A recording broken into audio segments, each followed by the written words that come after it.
Mom thinks she's having twins, then doctor spots something incredible. Lauren Perkins has always dreamed of becoming a mom. After spending a difficult year trying and failing to fall pregnant, the idea of fertility treatment didn't seem so scary anymore. She and her husband David decided to take a vacation to Nicaragua to consider their next step. The couple, along with some friends, did exactly that, and whilst there, Lauren talked openly about their struggles to conceive. One of their friends, a priest, replied calmly, "Someone up there has big plans for you. I don't know what, but it will be big."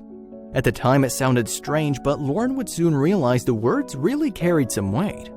On the contrary, her and David had decided on one thing: they wanted to try out artificial insemination, the simplest method of assisted fertilization.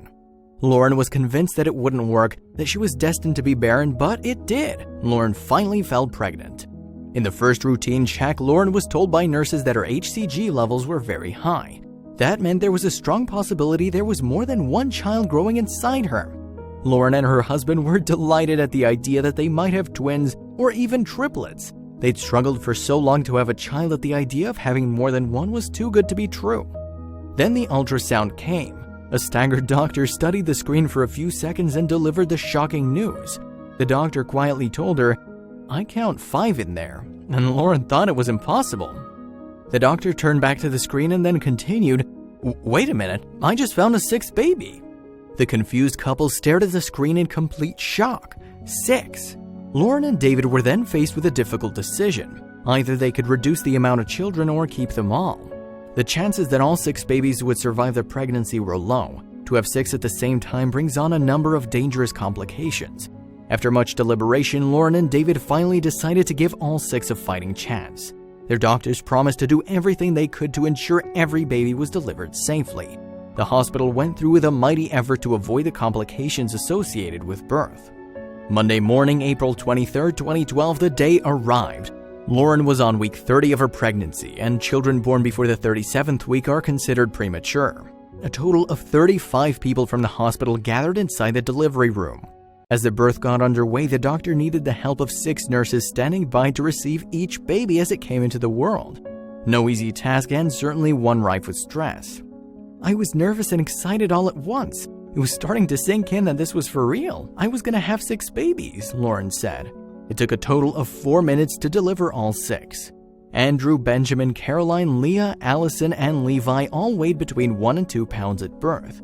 Lauren said, "I didn't expect to see my babies until the next day, but each baby's team rolled them by me one by one on their way up to the NICU, and I got to touch their little fingers."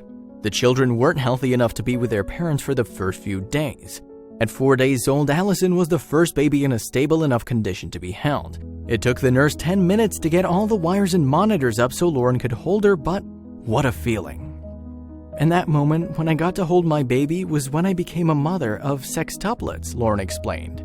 The first few weeks were crucial in the lives of the babies. Their parents still worried about complications that could potentially lead to disabilities or worst-case death. Fortunately, though, all 6 recovered slowly but surely.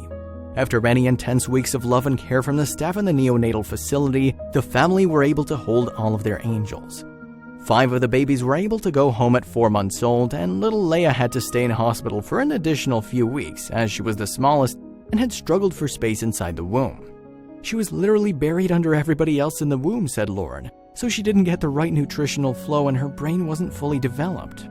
The family has had an abundance of support from loved ones, which has helped them immeasurably when it comes to getting through the hardest and most difficult of periods.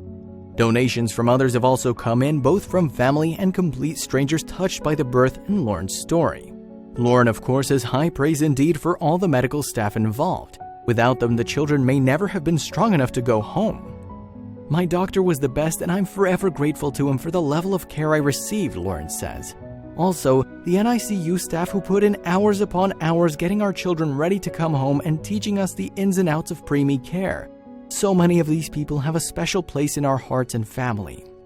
Only recently, Andrew Noah, Benjamin Luke, Caroline Grace, Leah Michelle, Allison Kate, and Levi Thomas celebrated their 6th birthdays. The family has adapted to a newer, more full-on way of life. "I call it semi-controlled chaos," Lauren told Today. "We had to get very scheduled and very structured and organized, especially in the first year." The boys, Andrew, Benjamin, and Levi, and 2 of the girls, Allison and Caroline, are perfectly healthy today. Leah, meanwhile, has had things a bit tougher as a result of her brain not being fully developed prior to birth. She'll probably needed to be cared for by her parents for a long time to come. That said, she has started school along with her siblings. She goes to general preschool for children with disabilities, but she always gives 100% and laughs all the time. She's our sunshine, Lauren said. What an incredible story, what an incredible family. We wish the 6 children all the very best in the future and look forward to seeing how they're doing in a few years. Share and like if you think their story is a heartwarming one.